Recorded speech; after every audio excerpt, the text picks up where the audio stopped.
Did I startle you, my dear?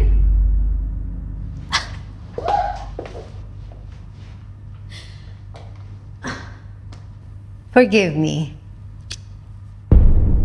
Siya nga pala. Ikaw ang taong hindi marunong magpatawad. Ano po? Oh, Cantonese eyeball. Lychee na pinasukan ng olive. Do you wanna bite? Kaya ako bumalik, nakalimutan ko yung passport ko. Merde. Nag-hotel kami sa tabi ng airport.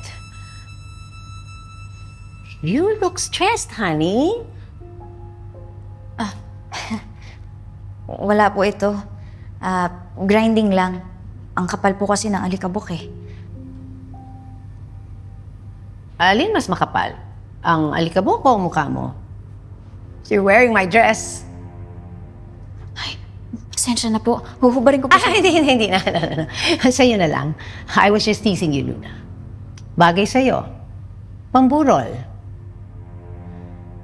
Oh, I give you permission to use the bathtub, try on my clothes, and eat all the food from the fridge.